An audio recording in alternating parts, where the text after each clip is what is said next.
This episode is brought to you by Janji. Janji makes running apparel for everyday exploration with designs, materials, and features meant to help runners go farther. And as you've noticed, temperatures have started to drop a little lately. And that's why I've been wearing the Merino long sleeve half zip, which features odor resistance and thermal regulation. It's a great lightweight long sleeve mid-layer made with quality merino wool and durable nylon. It's great for a run or even just casual wear. All of Janji's apparel is made with durability in mind and is backed by a 5-year guarantee.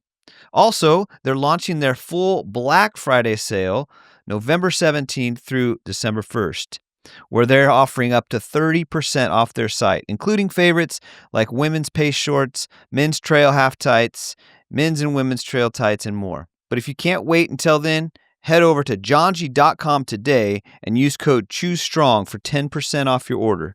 That's janji.com and code CHOOSESTRONG for 10% off your order. I'm loving iRestore's latest skincare products. Their Renew Calming Facial Spray is amazing, especially for dry skin. It gives instant hydration, calms irritation, and helps firm your skin. And when used before the Illumina Red Light Face Mask, it enhances the benefits of the therapy. I also suggest pairing the Renew Calming Facial Spray and Anti-Aging Eye Cream with your Illumina Face Mask so you can see even better results. Give your skincare the love it deserves. For a limited time, subscribe and save 25% off or more, plus free shipping on iRestore Skincare, and our listeners are getting a huge discount on the iRestore Illumina face mask when you use code SALLY at iRestore.com. So head over to iRestore.com and use code SALLY for our show's exclusive discounts. Please support our show and tell them that we sent you. Unlock your best skin with iRestore.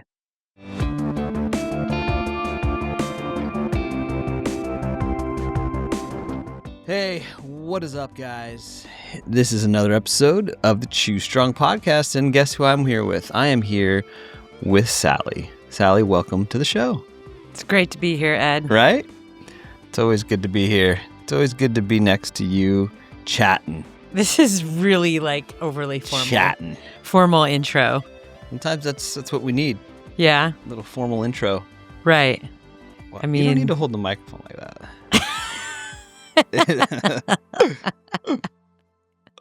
What if I hold it like this the whole time? That's weird. It's awkward for me now. Is it? Yeah. What, more awkward than your intro? No, that was a great intro. I think the people like that. Really? Yeah. That's the people's intro? People's intro right there. I don't know. There's people that have just started their run and they're like, should I continue listening to this podcast or should I move on to the next episode? Skip. Everyone that has just started their run, well done for showing up for yourself today. Hello to our youth listeners. We are so glad that you have showed up to listen to us. Or maybe you're watching us on YouTube or Spotify. You know, we're always cheering for you. And we love to meet you too. Ed, I've been able to meet a lot of kids lately. I know, I'm jealous. I just got back from Montana. I met kids in Montana, I was gonna met bring kids that up. in Arizona, last couple of trips. It's been really fun. So for all the kiddos that I've been able to meet, I love meeting you. I know Eddie is excited to meet some folks next year in 2026. Hopefully you'll be joining me for some of these trips. If you are, I don't know, on your bike, you're sewing, washing dishes, you've just slipped into the car seat, we are always so stoked that we get to join you in whatever it is you're doing. And yeah, last episode I said to tag us if, when you're listening to us, like, what are you doing? And there was some lawn mowing.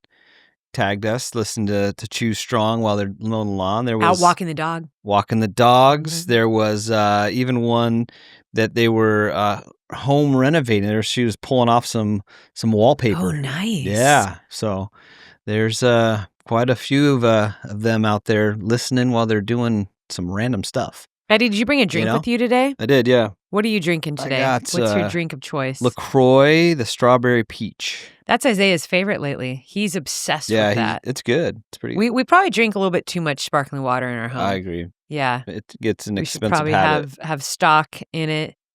I have a little concoction here. It's sparkling water with some beet juice or beet powder. I like Sounds beet powder. disgusting. Is it good? A little magnesium thrown in there and some electrolytes. Oh, nice. That probably. There's just like so many things I'm trying to get in throughout the day that I like. Sometimes I'm like, that's it. I don't even know if this is going to taste good. Throw it all into a blender. I'm not kidding. Yeah. I'm throwing it all into a cup, and I thought the sparkling water would just help. So beet powder, not really nothing much to that.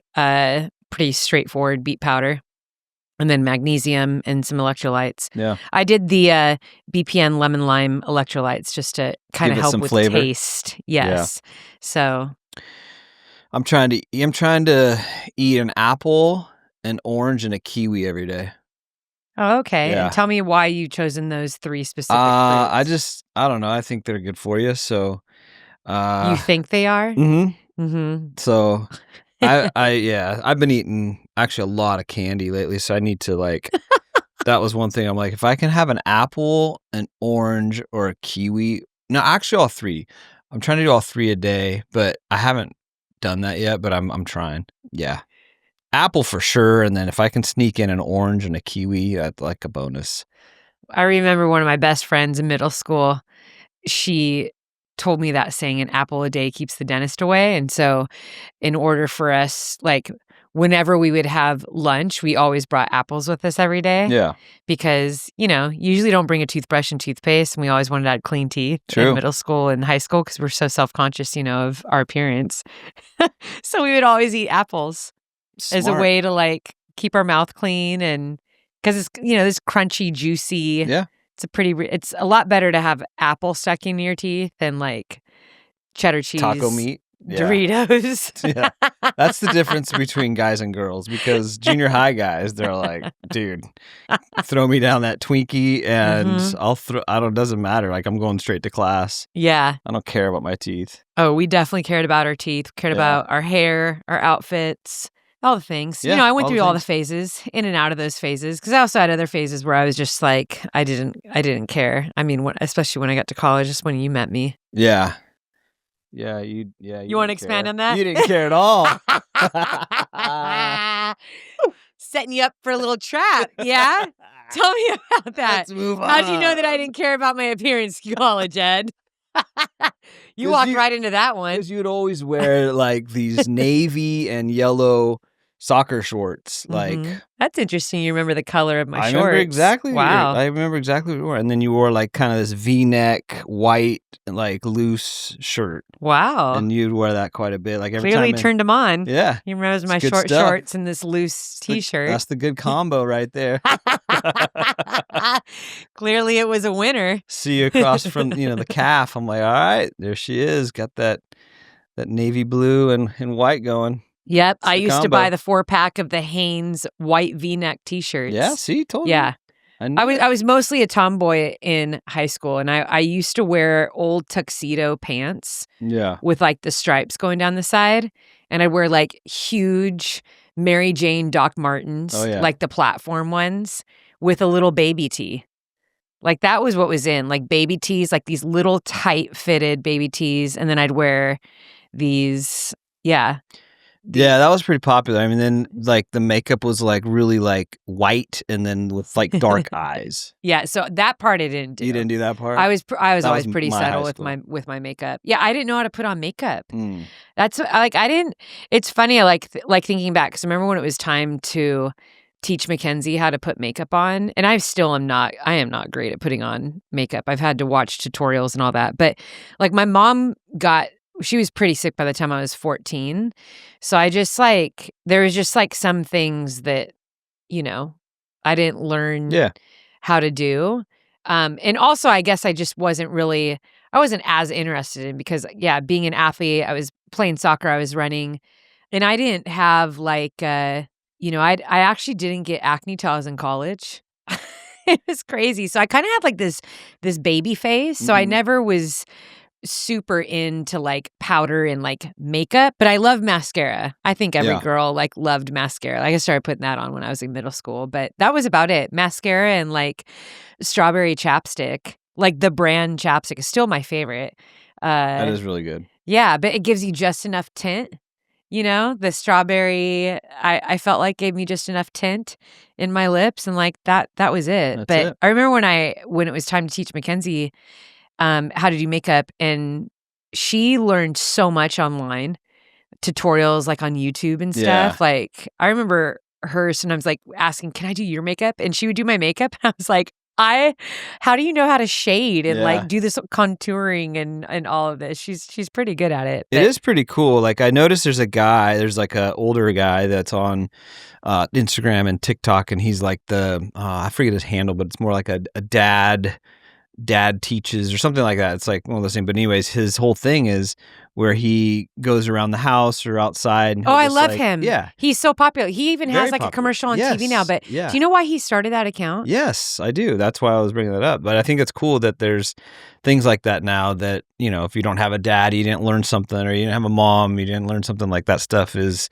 out there now that you can tap into that and learn it, which is cool. I love that guy's story though. It's really precious. Yeah. He's so good at it too. He's really good. Yeah. Learned a lot. So, All right, enough with the high school story, Sally. Let's move on to you're back from Montana. You went out there and had a grand old time because you got to watch Mackenzie race for the first time in a year and a half. So tell us a little brief snapshot about that. How was that? Yeah, watching her. Well, she raced twice last year. She was redshirting. Yeah. So she hopped in on one cross country race last year. Yes. And then she got injured and was battling like a couple different just unfortunate injuries through the rest of her freshman year, and started to heal up and get a little bit better just in time to do like the last track meet unattached. Yeah. Which you went out for, but you watched her race once cross country last year and one track meet last year. And both of them she was not happy with at all. And we knew like she wasn't racing to her potential. It was kind of testing the grounds. But I think between like battling that injury, redshirting, and then having to like try these races and not do well, she's been working through a lot of the mental side of her racing because of it. I think one of our conversations we have all the time is like, yeah, you're at one of the most competitive D1 schools for running, and so it makes it that much harder. Yeah, because she's around that 24/7, and so that's what she compares herself to. Yep. That's the standard. That's the expectation, and so she forgets how talented she is and how hard, when she works super hard and doesn't meet the mark or the average of the team or whatever it is that she's trying to do. I don't always know. I have to like remind her that like everyone on your team is incredible. And so it's kind of easy to forget when you're just surrounded by people that are training as hard as you and harder and running as fast as you and faster. It's kind of easy to overlook your progress and all the good things that you are showing up for day in and day out. Yeah. I think a lot of listeners can relate to this. That's why it's so good to surround yourself with people that you are inspired by, that work harder than you, that are better than you. It's so important. People that are positive, people that are building and inspirational, just good, hardworking people, because it allows you to keep the standard high for yourself. Yeah. So I think when she was in high school, it was easy to feel like you were doing a great job, when in reality there wasn't a lot of girls on the team. There were very few girls on the team that aspired to run in college, let alone, for Mackenzie, she wants to do it professionally one day. So it's really easy to be a big fish in a small pond and think that, and then measure yourself in that way as you move forward. But it's like, no, like if you want to be a great runner, you always got to show up for yourself every day and put that work in, but also remembering that even when you're surrounded by people doing great things, they're human too. Yeah. And so they also are going to have their seasons of setback. They're going to have their seasons where they're having bad races. They're injured, they're sick. It's literally a part of this sport. And so, we've spent like the last year having those are the conversations we're having. I'm trying to encourage her and really help her, like embrace like the season that she's in. And she's got great coaches. Her teammates are incredible. Yeah. But we've just like watched her grow and mature mentally. And we don't see her all the time. We don't talk to her all the time. It's, I'm embracing now is, she's gonna be turning 20 in March, and which is That's crazy. which is just wild to think. Yeah, she'll turn 20 2 weeks after Isaiah turns 18. And I realize like she's building up this life for herself. She's got this community around herself. And so, yeah, when I have the moments to talk with her, I just try to encourage her. And when I was out visiting her a few weeks ago, it was literally just a few weeks ago, she had just been cleared to run. And when I was out there, there was a race coming up, and it was a Friday afternoon. She and I were having lunch. And that following Wednesday, the team, the racing team, was going to be traveling to go and race together. Yeah. And Mackenzie wasn't on that roster, of course. She didn't expect to be. She'd only had at that point like 1, maybe 2 hard workouts under her belt. Like she had just started running again. Yeah. And she went to practice that day after we had lunch, and we then ended up like going dinner together. And she's like, yeah, coach just asked me to go race. And I was like, there's no way. And she's like, I don't even know what to do. I go, well, you need the experience. Mentally, you need the experience. So that was nutty come when she did that. And then she came home, got to recover for like 10 days. And then it was time to go to Montana and race again. So it's kind of crazy. Less than 4 weeks of running. She's had 2 races. She's just, barely starting to build fitness. And she's doing better than everyone expected her to do as far as the coaching staff. Yep. And even when I saw her in Montana, I was blown away. She got 18th overall in the Big Sky Cross Country Championships. It's their league's race, league's championship race, their conference race, which they've won. They've won that every year. Yeah. But I talked to her yesterday, and I was like, are you happy with your race? She's like, I don't know. She's like, I was dying there in the last mile. And I was like, as a coach, I'm not saying this is your mom, but as a coach, your performance was amazing for the fitness you have. Yeah. And dying out at the end, that's just like, from a coach's standpoint, like that's just workouts that you need to do. That's like, you need more stamina workouts. Like you just have to put more workouts in. You haven't had any workouts. You've had like a few. So you dying at the end of a race, it's like, you haven't been able to put in these sessions where you're practicing fast finishes and really building up that stamina so that you can push hard at the end. But that comes with your running fitness. So like it was really cool to watch her team. It was amazing to see her run so strong with just a few weeks. But I think her mindset is, it's pretty typical to someone that's ferociously competitive. Yes, huge high standards. Yeah. So you wrote about it on your Substack. Yeah. And we'll put the Substack link in the comments. I'd love for you guys to follow. It's free. I know some people use Substack and it's like subscription based. I mean, you can definitely support it if you want. There's that option there. Being a subscriber, like a paid subscriber, is just pretty much saying that you support my work, but you do not have to at all. There's no paywalls anywhere. Like I don't write secret stuff that only goes out to paid people.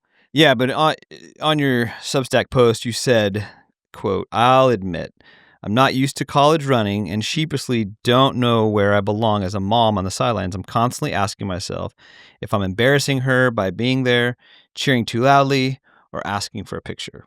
Now, you wrote that because growing up, obviously, you were like, you're always hugging her after the race. She's directly coming up to you. As soon as she finishes, she's looking for you before she wants some advice. Like, you've done that for years and years and years. And now it's a little different where you're flying out to a different state to watch her race for the 20 minutes, and you barely get a quick hug, and then she's back with her team and back on the bus. And talk a little bit about how you're navigating that, because I'm in that same boat, but not to the degree you are, because I didn't really talk to her before her races, or afterwards I would give her a hug, but she had a little bit more invested kind of an invested relationship in terms of coaching, per se, with you. So, but yeah, chat a little bit about that and where you're at with that now.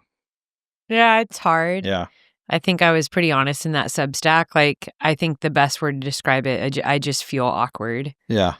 And I know that for parents who are listening that have older kids, or maybe I know some listeners, they have like kids in college and kids in elementary school too. Yeah. Which I'm so jealous of. Big gap. Yeah. Yeah, with all my heart, I've always prayed that both Mackenzie and Isaiah would grow up to be strong and independent, and that they would really live the life that they dream. Yeah. But I don't think it was until Mackenzie was getting ready to leave for college that I realized that prayer actually means that they will leave the nest powerfully.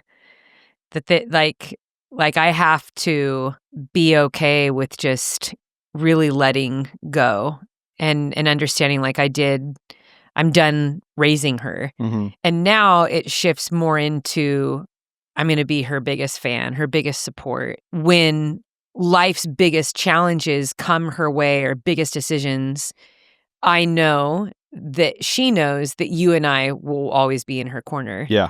But I'm also trying to get used to the fact that it's like, I don't see her every day. I don't hear from her every day. I'm not a part of her everyday life. And that's healthy. Yeah. But that is something that is that's been a real adjustment for me, because on one hand, it's like our family of four is really close. We just naturally are, like, very, very close.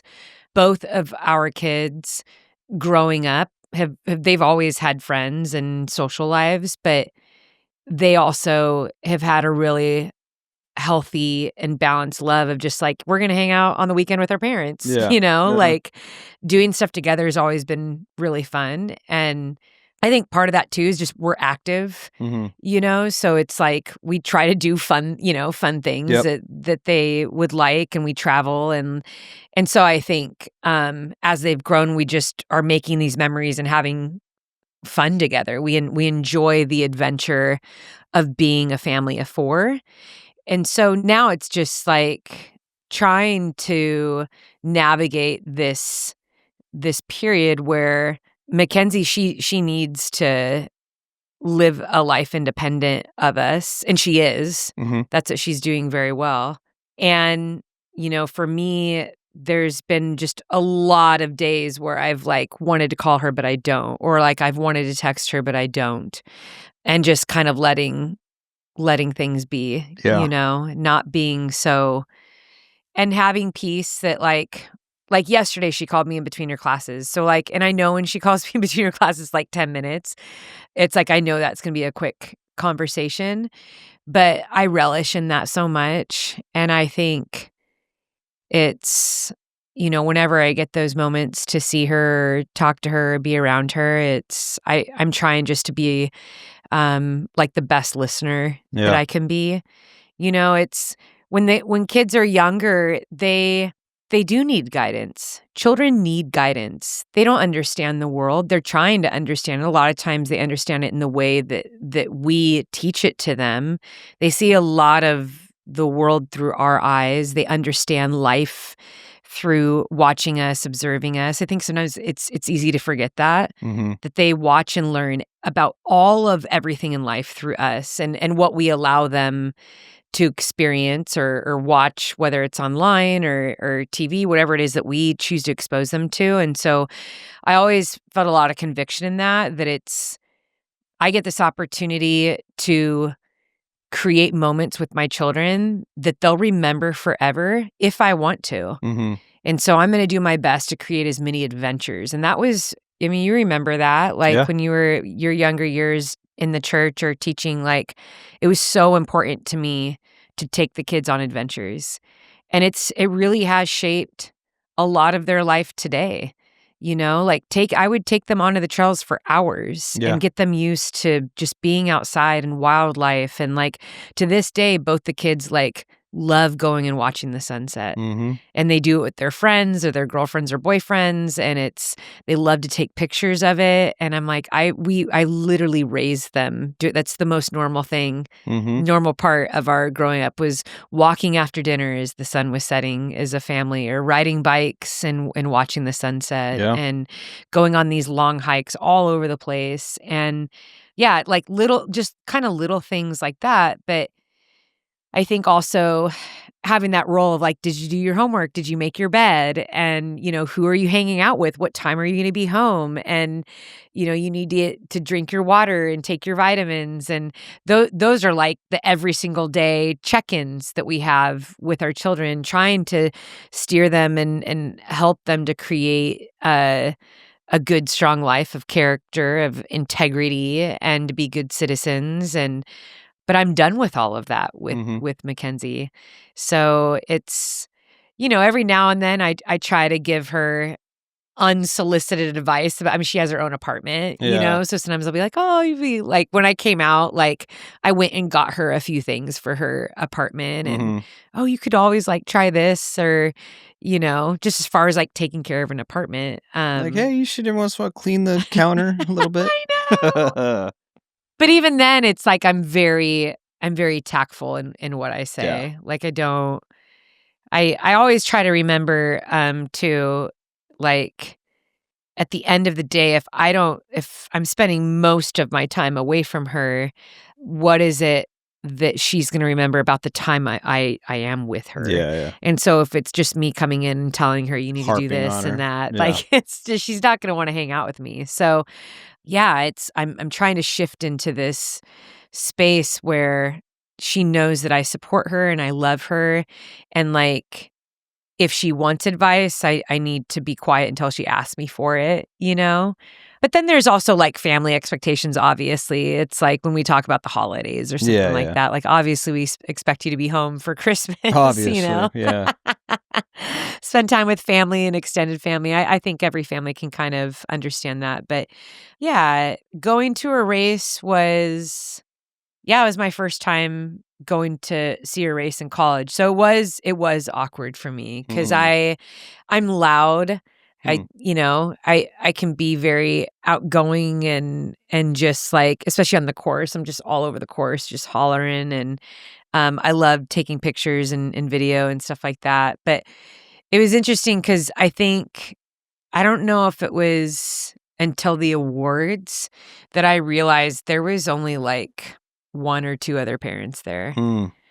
And like in my mind, I'm like, why?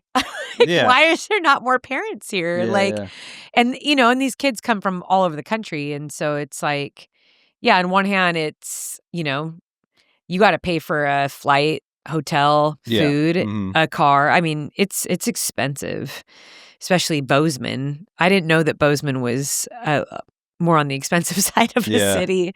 So there's like that factor. But then I realized too, and you and I talked about this post when I got home, I was like, when we were college athletes, like we never expected our parents to be on the sideline. Like No. that's not what you're thinking about. You're thinking about like when you travel, especially, it's like the time in the van is like the best. It's like late night in the hotel. Like you're not really like, oh, I hope mom and dad are there. Yeah, especially out of state, right? Especially out of state. It is all about having so much fun. So our listeners understand how this actually worked out. I arrived on Thursday. I left Sunday, but I only saw Mackenzie at her race. And I'd say the grand total time that I actually spent with her, like interacting with her, was maybe 10 minutes. Crazy. Yeah. Maybe 10 minutes. But the best 10 minutes of your weekend. Yeah. So it was like, I could see all the stories and the videos and the pictures because I follow a bunch of her teammates too. Her teammates are so rad. Like they're all like best friends. Yeah, like they're close. Which is wild because I'm sorry, D1, a D1 women's team, no matter what the sport is, like you have a lot of very competitive women. Yeah. And you're going to have sometimes, and this is just the reality of it, especially in running, like sometimes you have very fragmented teams or teams that are cliquey, and I think coaches set the environment. So sometimes it's like, you just don't know, but her coaches are incredible and the girls are, but I would see, I'm seeing all this stuff. And I think I maybe texted her like a couple times. Even then I was like, I don't even, I have to be careful. So, but that's like, the way I see it is like, that's all on me. Yeah. It's all on me. It's just me as mom, like working through those emotions and what I'm not used to. And am I embarrassing her? I'm not kidding. And I'm going to share this story. It's so embarrassing, but I was like walking with her. It was like right after the race. I was like so happy to see her. And I was like with like 4 of her teammates and she like introduced, she's like, Mom, this is Haley. Haley's the one who won. Yep. Haley's incredible. And I had said something, I was like, oh, I was on the phone with Daddy. And they all like started laughing and Mackenzie's like, what? And I was like, I can't believe I just said that. I'm so sorry. Daddy. Just great. because like at home, like our kids say mommy, daddy or mama and like it's just more of an instinctive thing. Yeah. And it isn't all the time. But it's funny because a lot of my college girlfriends, like we all have teenage kids and their kids say that at home too. But it was just like I was so embarrassed that I said that out loud. And I had to like text her. I go, I am so sorry. She's like, don't worry about it. That's but I was like, of course, like these like few minutes I get to interact with you. I just like make like such a dork of myself and then embarrass you. They like walk away. Your mom's such a nerd. No, but and then I was just like, I hope they don't make fun of her too. But no, such great girls. Yeah, like, they're super cool. sweet. But yeah, it's I know moving forward, like I'll maybe go to a couple races, but we got the ESPN Plus, which was so awesome that they air Mackenzie's races on ESPN.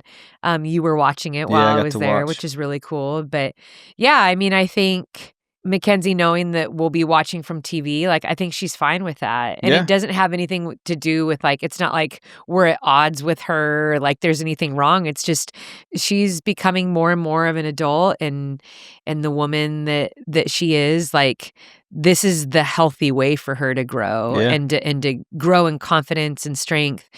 I want her to be independent. I want her to know that she can do any and everything without my presence. That's genuinely the hope. I don't ever want her to feel like I need to have my mom and dad here in order for me to perform. No, you don't. And she's doing a wonderful job of that. So that's just, but I think at the end of the day, for moms with older kids, these are all like the moments that like people don't really talk about and they don't prepare you for. And it's actually kind of hard to sum it up.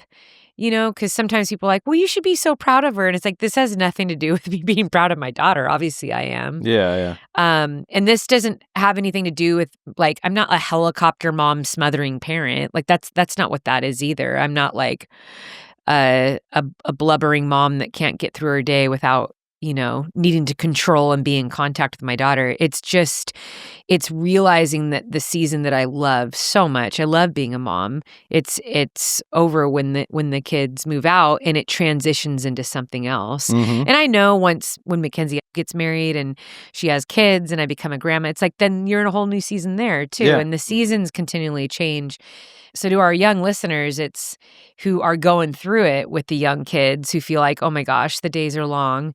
It's true. You do feel like that. Like I remember when our kids were babies and we're like, dude, we can't wait till they start preschool. I'm not even kidding. It was so real. Like we were so tired all the time and stressed and like. I just remember like hearing those footsteps. If she gets out of her bed one more time, like I'm gonna lose it. Yeah.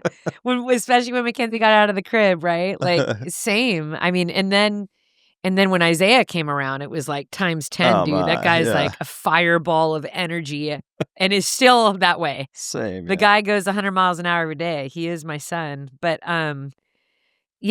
but then those days feel so exhausting. You're like, you try to go out to eat and it's a nightmare. There's food everywhere. One kid has a meltdown. You're trying to have a conversation and you can't. And then you start struggling with devices. You're like, okay, we can go out, but both kids have to be on the iPad or the Yeah. phone the whole time. And then you feel lame for that because then Yeah. you're like, well, this doesn't make any sense. Like it's just, you're always kind of waiting for that break or that change of when you don't feel so tired and it's not chaos all the time. And then they go off to school. I remember that every year they would start a new school year, I'd come home and sit in the closet and cry. Mm. Because it was like they're older. Yeah. And I like loved summer with them so much. And it's just, yeah, I think that's part of being a human. Mm. Sometimes we long for things because they're really just like fantasies in our head. We actually like start to believe that things are going to be better or that things are supposed to look or be or feel another way. And then we move into that season or we move toward that thing and we realize, oh, this isn't it at all. Like that's not what I wanted. So Yeah. the idea of living life to the fullest for what it is in that day is so important, Mhm. even if it is a challenging day. Because that is the life that's meant for us, and that's the life where our character is sharpened, our strength is built. That's where we learn. That's how we grow in gratitude, and our kids are witnessing all of that. So, yeah, I'm so proud of Mackenzie. Like coming back from Montana, I was just like beaming, so proud of Yeah. her. But I did have moments where I was just like, this is weird. Yeah. It's weird, like investing so much, traveling so far and being so excited, like to see her. And getting 10 then, minutes. And then realizing like, I'm not just going to walk up to her tent with her whole team, you know? Right. And like, I'm not like, I'm not going to, it's so funny, especially when she does club. She would walk up to me with her teammates and be like, can you warm us up? And Yeah, I remember like that, leading her yeah. through warm-ups for years, you know? And even in high school, she I could always tell she was looking for me and she'd always come and try and find me before she raced Totally. or wanted me to pray for her. Or, can you talk to me? And after every event, she would come find me and, you know, it was just different. Yeah. So, yeah. Well, I think you need to stop going and seeing her because it seems like every time you go out to see her, you come back with a new tattoo.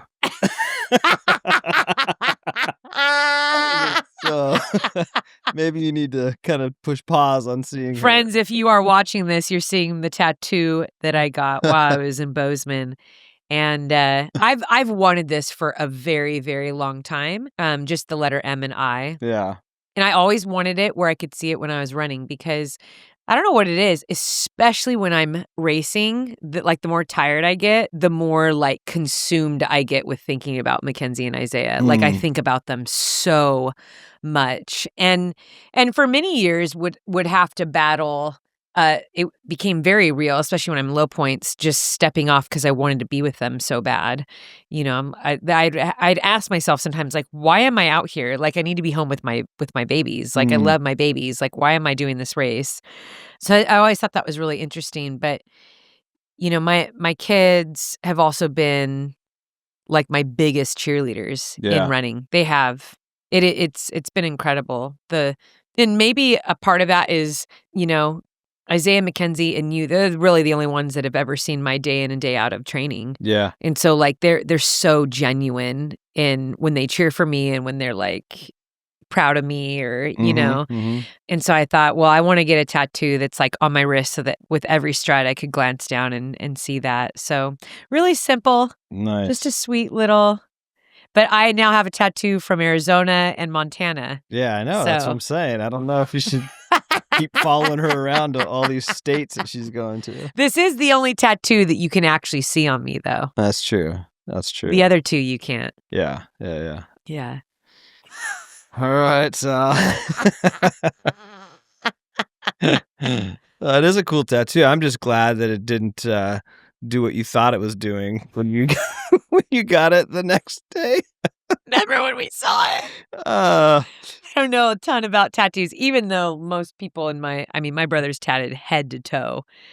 yeah. And we have a lot of friends with tattoos. Yeah, I have a oh, lot yeah. of friends with tattoos, but I didn't know when they put that little medical protective plastic wrap over it that, you know, as it's healing, like the plasma in your skin or whatever, like as it heals, it'll push out like some of the excess ink and it can look blurry. Yeah. And, like, mine literally looked like a blob. It did not look It anything didn't look like like anything. what is on your wrist now. Yeah, and then the discussion, as it was covered, I kept telling you, I was like, all right, well, I guess I'm going to have to get a cover-up tattoo all over this, and I'll try again somewhere else. And you were like, yeah. It just looked like a big It is blob. horrible. It literally looked like a blob. It looks awesome now, but It literally just looked like someone dropped, like, paint on paint. my arm. Like, Yeah, and it yeah. was just this mushy. Made no sense. Made- I think it would have been pretty funny if You it imagine it did stayed like look that? like that when you pulled the little Band-Aid thing off. Like, that would have been a cool story. Like, hey, what's on your wrist? Yeah. Let me tell you a story. I went to Montana, got to see Mackenzie Yeah. race. And This guy lied to me and said that he had been a tattoo artist for 20 years and clearly wasn't. Clearly 20 minutes. And he, No, the guy was great. His name is Daniel. I went to a place called, it was a number. It was right off of Main Street. It was like 78 or something like that. Anyway, this guy named Daniel is the one who did me. He's from Germany. He's been doing it for 20 years. He was awesome. yeah.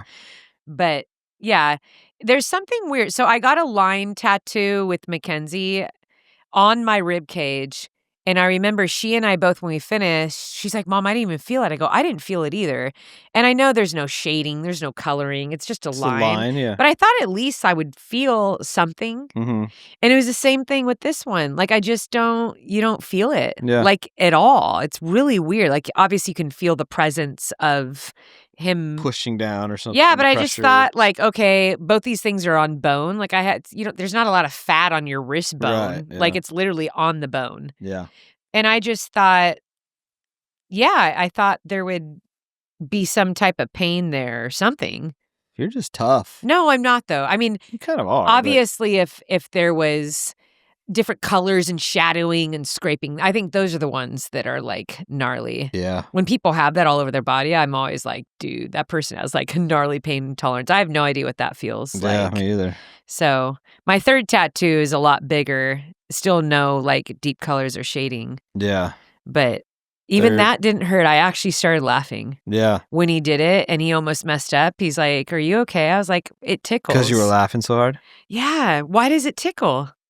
Are you asking me? Yeah. I don't know. I have no idea. I have no idea. I don't know. I don't know. Oh, man. Anyway. Well, all right. So, yeah, you need to take a break from following Mackenzie to different states because you already have 3 tattoos. It's kind of a now. cool, like, collectors. You know, people, like, collect mugs everywhere they go, or... Yeah, but when the mugs gotta get dirty and stuff, they can just kind of like, hey, that was a cool memory. I'll take a picture of it, throw it away. But Yeah. yours are kind of permanent. You don't get that option.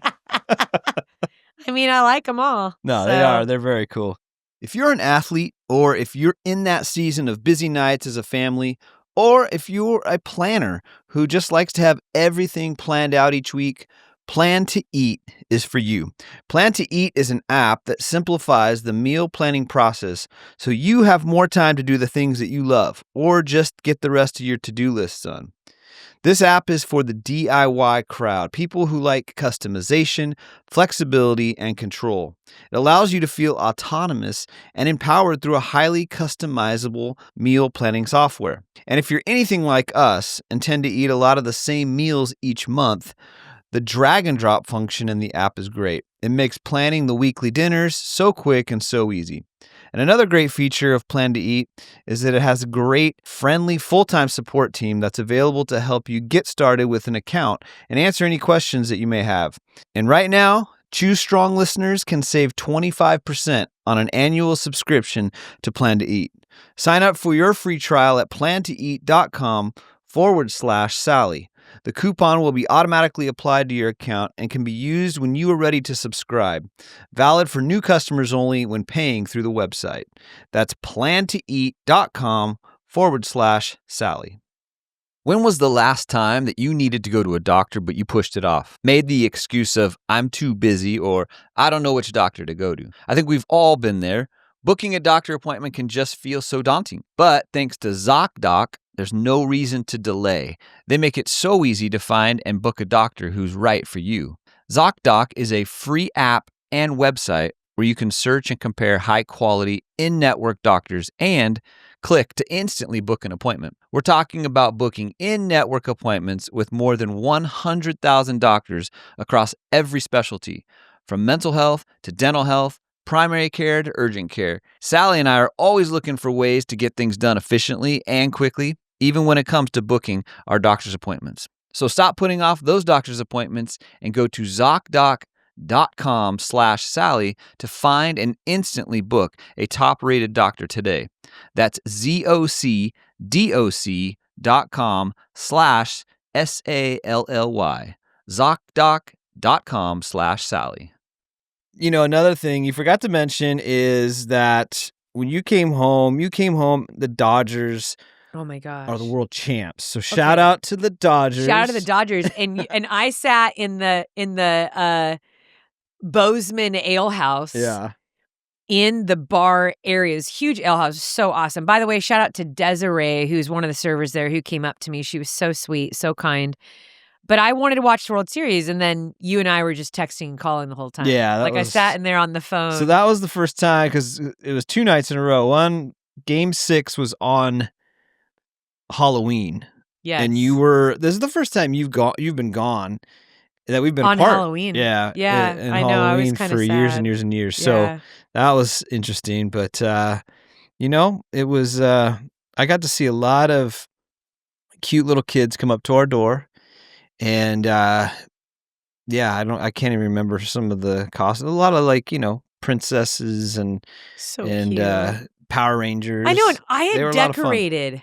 You did a I great went job. all out, decorated the whole front lawn. One of probably the most that you've ever decorated for Halloween. It was, I mean, because it was pumpkins Isaiah's Isaiah loves Halloween. He loves Halloween. Yeah, you're right. Well, So, let's just say this. Isaiah is a very spirited kid. yeah.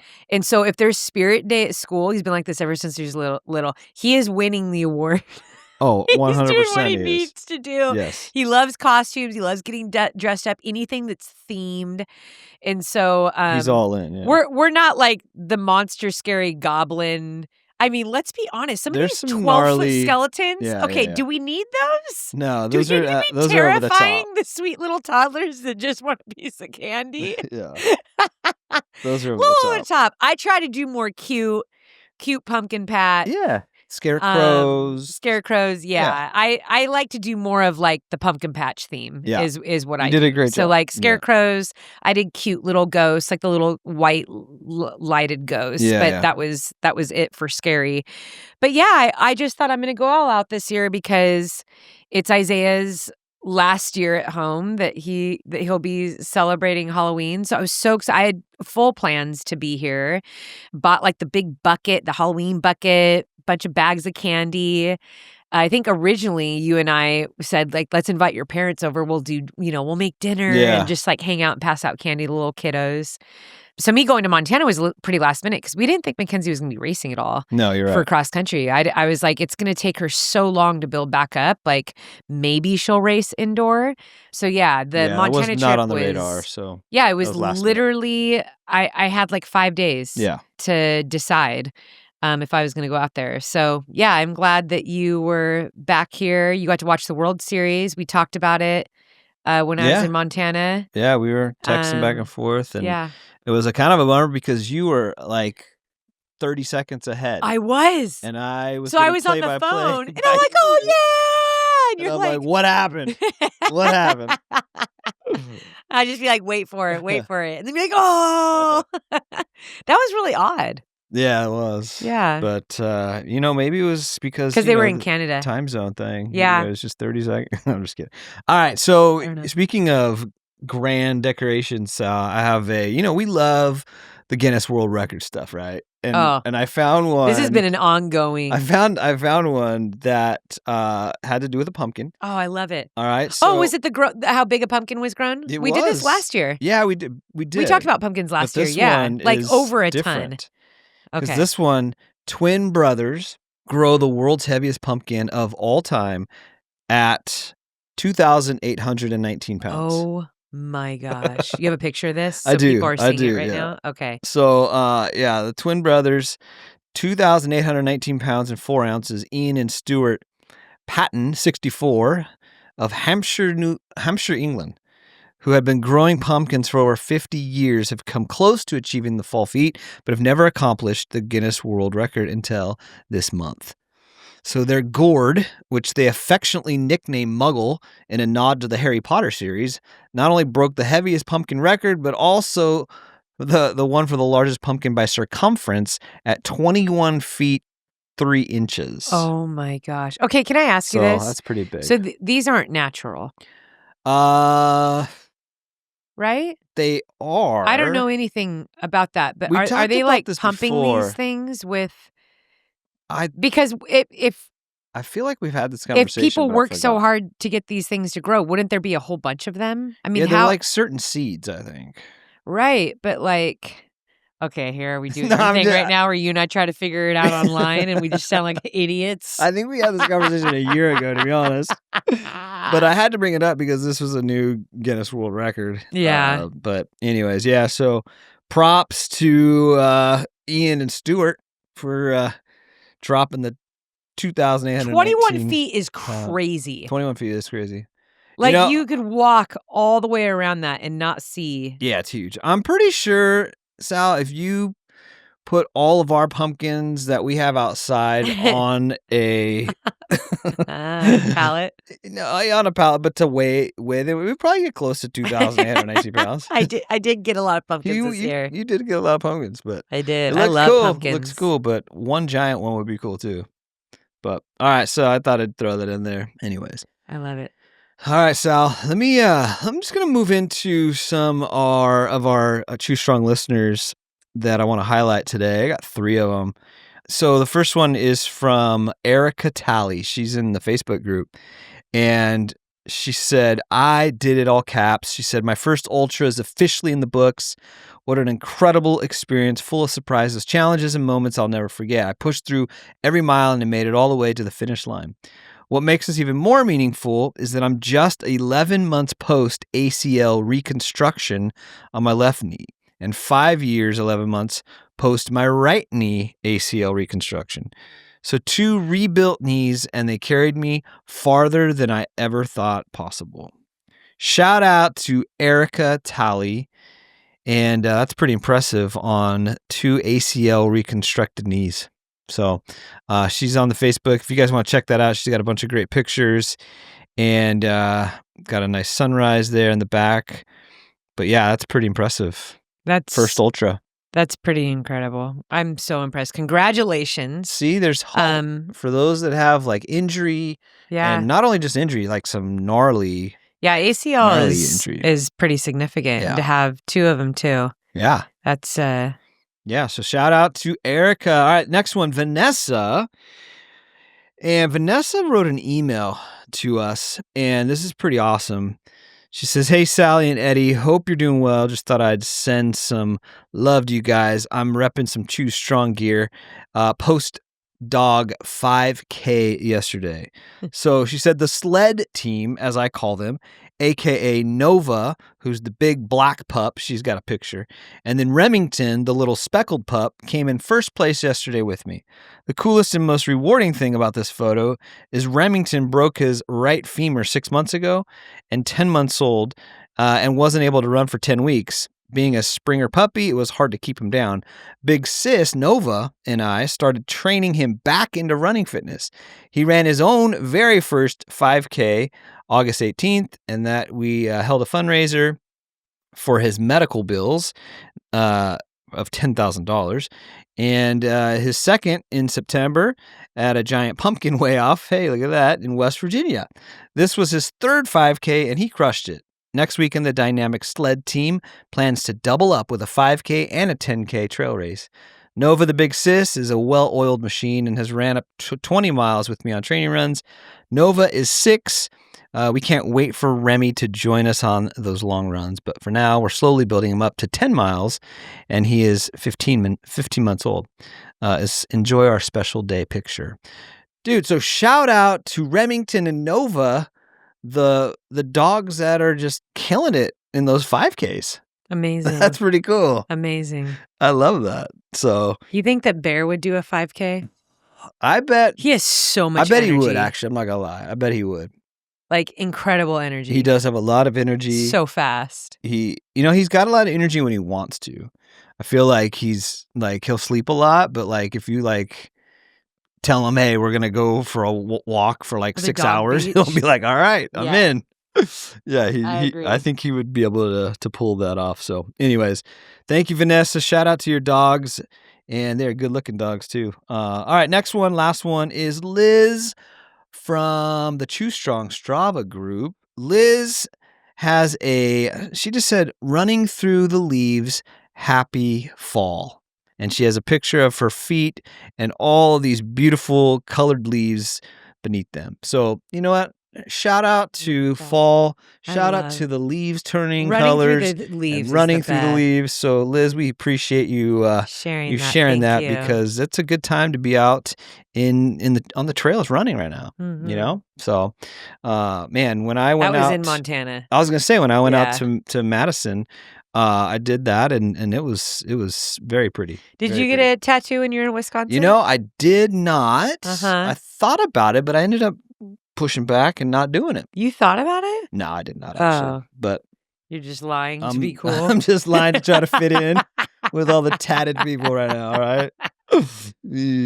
Well, there you have it, folks. Shout out to all those people that are putting in some miles or doing some good stuff out there. We see you. Ed, you're wearing a bunch of Chew Strong stuff. In fact, I didn't know that you were going to be wearing the sweatshirt for this pod. We are twins today, everyone. We are twins.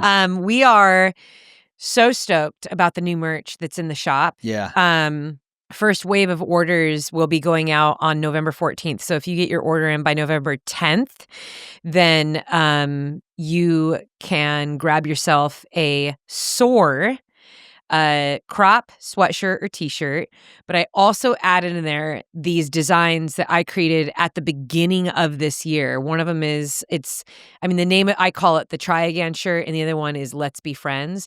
So the Try Again shirt has this twofold meaning. I actually looked up in the Webster Dictionary the word trail runner, and it says, this word does not exist, try again. And I thought, dude, I kind of like that, Mm-hmm. that is what it says, because that pretty much sums up what trail running is, especially the further we go. Yeah. We don't always nail it and finish these really long races right away. We have to try again in order to get to the finish line. But also when we are in the middle of working through an endurance race, whether it's a half marathon, a full marathon, we're constantly trying again. Every time we hit a rough patch, we have to somehow figure out how we're going to keep moving forward. Yep. And so it's just a series of trying over and over and over again. But the front of the shirt is a little skeleton. You're seeing these images right now on the screen if you're watching. But the skeleton matches up on the back of this shirt with 200 miles. So there's, on the back, it says Portraits of Trail Runners, and there's a 50K trail runner, 31 miles, all triumphant, hands in the air. Then there's 50 miles, 100 miles, and then 200K. And the 200K image is a skeleton. And I designed it this way because I felt like each picture kind of like represents what you feel like when you're in an ultra. Yeah. And in a 200 mile, I always felt like when I finished, I was like a fragment of me, like physically, physically just so worn down. It literally takes everything out of you. I mean, everyone that finishes is lighter than when they started. I mean, it's such a kind of an unhealthy distance. But anyway, I had a lot of fun putting that shirt together. The next one is Let's Be Friends, and that one is a bear on the front. Looks like it's a grizzly bear on the front, which is one of the two animals that I'm actually terrified of, absolutely terrified of. But underneath the bear, it says Let's Be Friends. And then on the back, it's literally all the animals that I've encountered in all my years in the mountains. But it's pretty normal for a lot of us to encounter these mountains. But the same thing, like a lot of the designs that I actually sit down to create, there's stories behind them. And so often throughout my career, being a mom, I haven't always been able to join in on trail running groups. I always had like the guys that I would train with in my long runs, but I'd say most of my training is by myself. And people always said like, aren't you afraid when you go into the mountains alone? Or why don't you train with people? Or don't you have friends to run with? And so it's kind of a play on that is like, yeah, I make lots of friends when I'm out in the Yeah. mountains with bobcats and coyotes and bears and then there's all kinds of bugs and birds and snakes and stuff on the shirt too.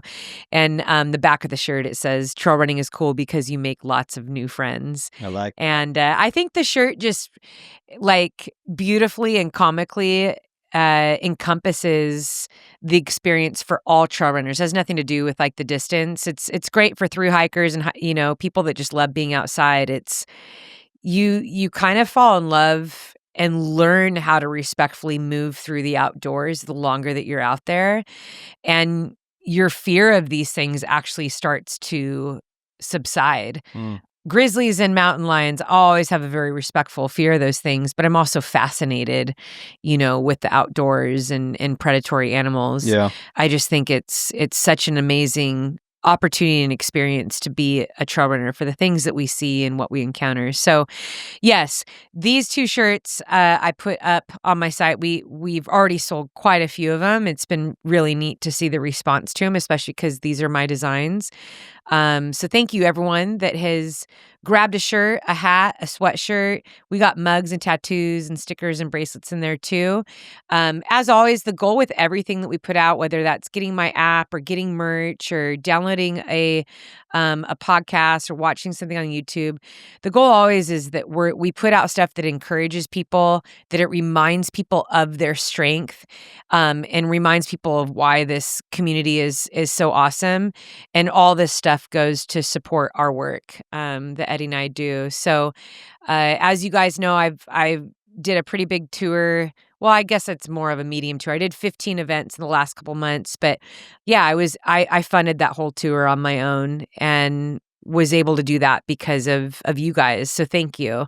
And as we look to 2026, we are looking to visit more cities.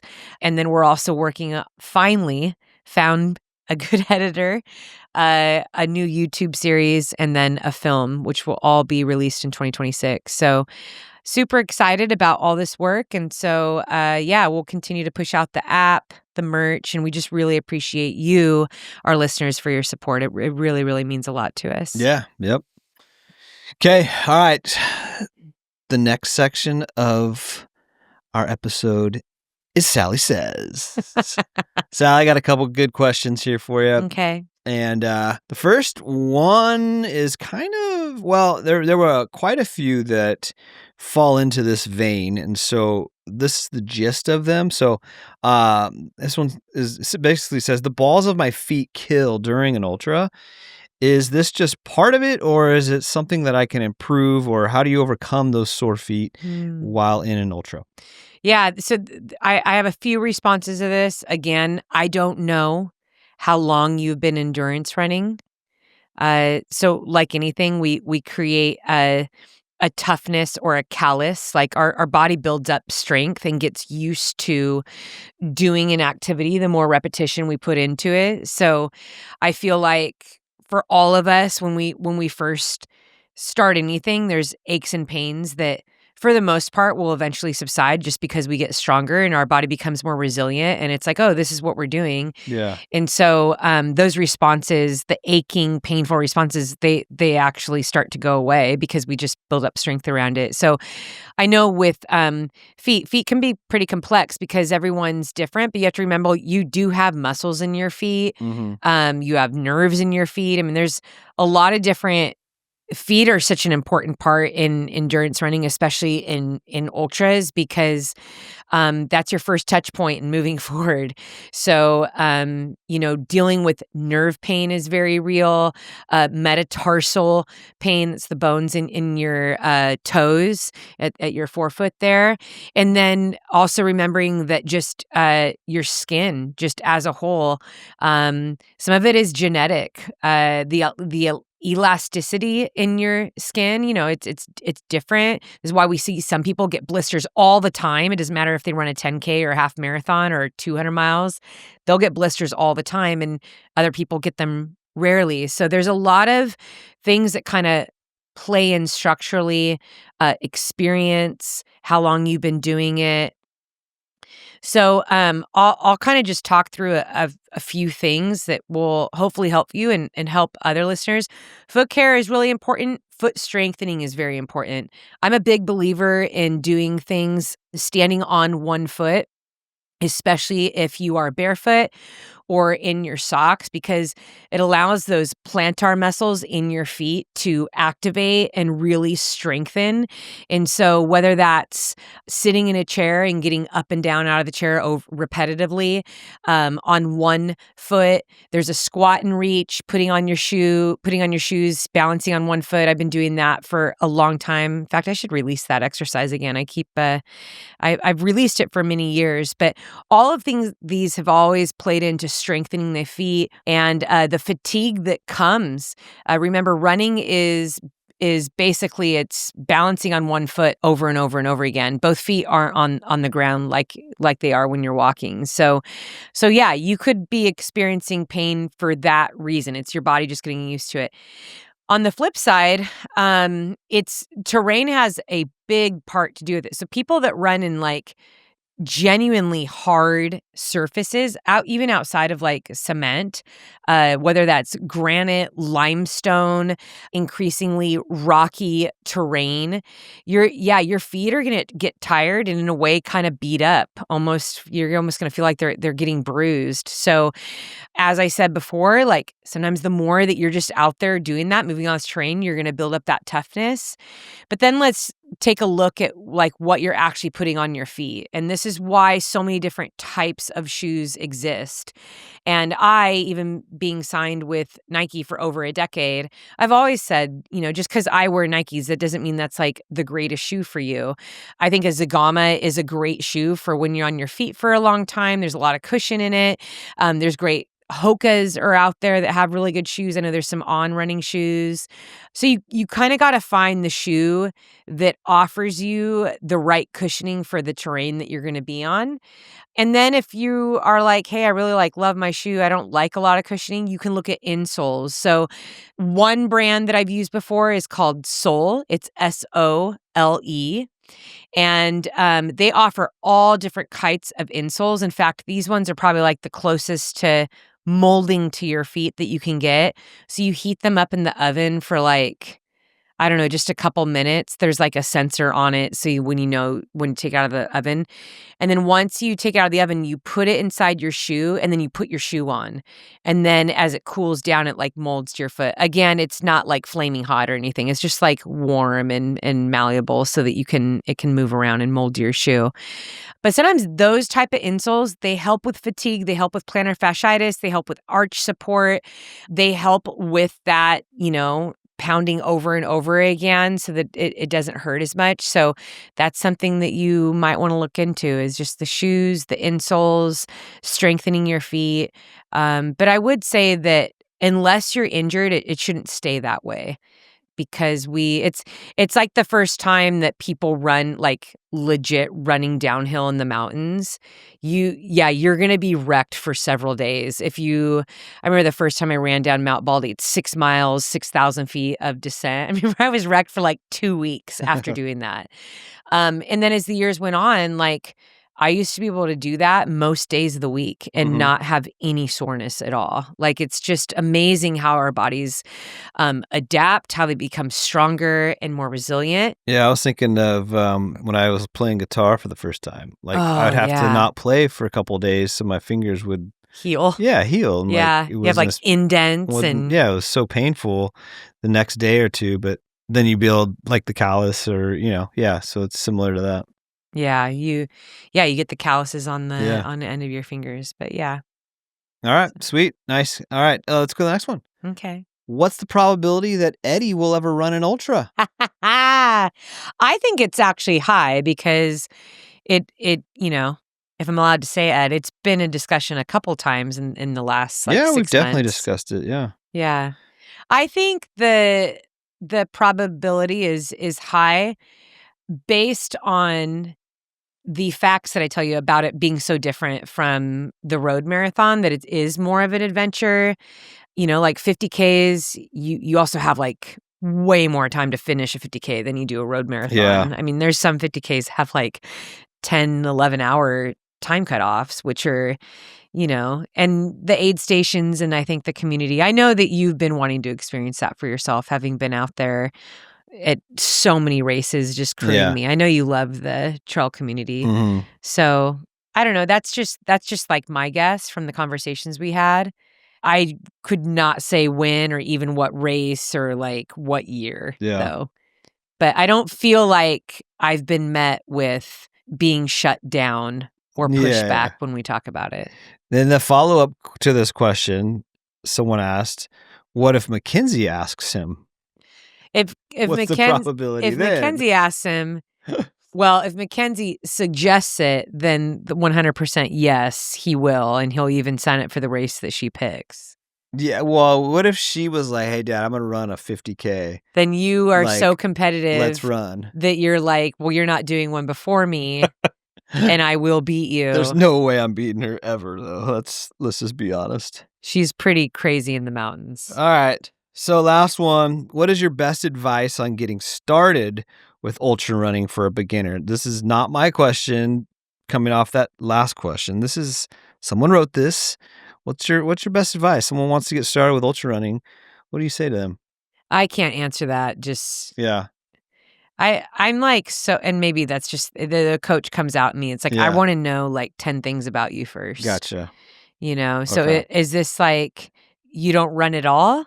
So you're coming off of like you play pickleball and have never like done a 5K in your life? Or is this like, I have 14 marathons under my belt and I would do a 50K? Well, that's like a no-brainer. You're asking me about going 5 more miles. Yeah. I feel like, listen, if you've done a marathon, you can easily do a 50K. And just for the reasons that I had stated earlier, you get way more time to finish. It's super fun. The support is like off the charts. Mm-hmm.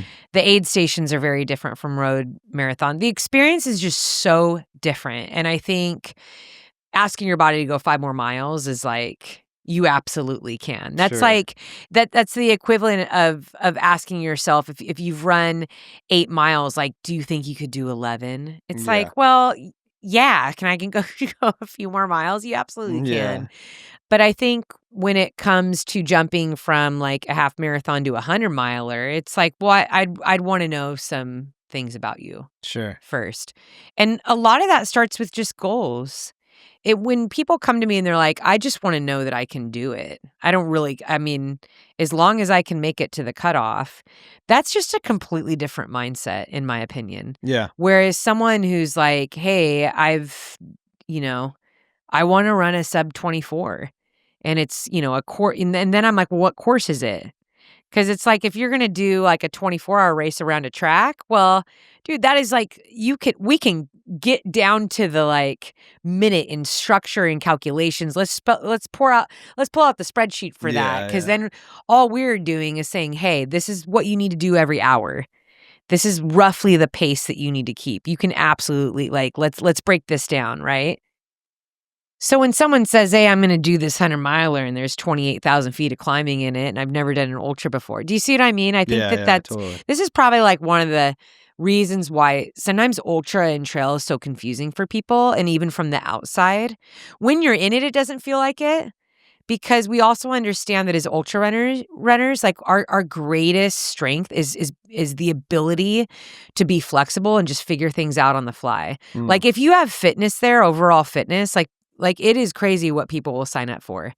Because as soon as they do one ultra, they're like, oh, I'm doing 100. Yeah. I'm doing 50K. I'm doing 100. Or you go to 100 as crew or pacer and you see people on the start line and you see the people that are finishing. You're like, I can finish then too. Yeah. Because it's about endurance and the dedication to keep going no matter what. So I think this question, if I'm going to be like tactful and give like wise advice, then it is going to come down to your specific experience. Yeah, it makes But sense. if I'm just like generally speaking and, Runner's World wants to do a 1-paragraph article on this, well, then these are the things that I'm going to say. Mm-hmm. And the reality is that if you're going to get into ultras, which remember, an ultra is just anything past the marathon. So if you sign up for a 28-mile race, that's an ultra. Yeah. 27-mile race, that's an ultra distance. It's anything past 26 miles. So I would just say is just get fit. be consistently running. And have your long runs start to build up a little bit more than a marathon. I think that fitness translates so well in ultra running, whether your fitness is coming from cycling, long days hiking, running, run walking. Like there's so many ways you could get your body strong and fit. You also want to have the ability just to endure for long hours. Mhm. And I think that's a part that people forget. They get so obsessed with the miles when it's like, hey, when was the last time that you did one activity over and over again for 10 hours? Most people can say, I don't know. Yeah. And so their first time doing something for more than, 5 hours at a time is going to be in an ultra. And that is why I think that when you transition into ultras, your training should be about time on feet. Like your long runs, like just go be in the mountains for 4 hours, see what happens. Like, I don't care how fit you are. People being outside for 4 hours straight, like whether it's hiking or like run walking or even cycling, are like, dang, that took a lot out of me. Yeah. And those become the difference between finishing a race and not. Like I've seen so many fit people not be able to finish because of the other variables they didn't think about. It was nutrition. It was, like I hated being out there for so long. I did not like moving for 8 hours. And it's like, it's not for everyone, but ultras aren't just about whether or not you can run for 31 miles, for 50 miles. It's having a strong mind the entire time with the ability to make decisions, be flexible. And then, of course, you want a body that's enduring. So lifting weights, I think, is crucial. I think everyone should be lifting weights when you come into ultra, and then getting used to just long hours on your feet moving. So generally speaking, that's the advice I always give is get fit, do all your training based on time on feet, practice your nutrition, and then whatever your first race is, go and make an experience of it. Keep your goals attainable for yourself, because that whole thing is going to be an experiment, and it's one you'll remember for the rest of your life, and you'll learn so much. And then you'll take that into the other races where those are the ones that you'll start to build up for PRs and to get faster. And you have all this intel, and then you'll kind of know what to do.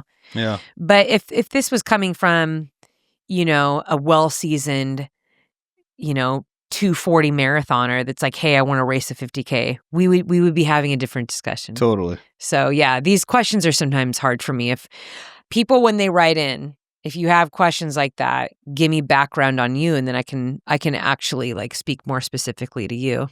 Yeah, no, I think that was a great answer, though. I think you covered a lot of that was good stuff, Sal. Mm-hmm. Good stuff. So, well, let's wrap this puppy up. Let's wrap it up. Let's do this. Yeah, let's get out of here. It's a great episode. Let's go get some lunch. It's a great episode. As always. So good. So good. So good. So good hanging out with you, our listener. Oh, it's the best. We love you and we appreciate you. And we know that many of you are gearing up for your final race of the season. And we just want you to know that we want to hear about it. We want to hear about your training, what it is that you're gearing up for. Please feel free to leave that. Join our Facebook Choose Strong page. Make sure that you join our Strava group. All of these links are in the show notes, so you can be a part of the community. We just love hearing and knowing what it is that you're doing. Yep. And then maybe we'll see you at a race before the year's end, Ed. I don't know. That'd be cool. Yeah. I don't know. There's some races that I want to do next year. I'm in the middle of this buildup, okay? And I'm realizing that some of these races have qualifiers that I need to do in 2025 in order to race in 26.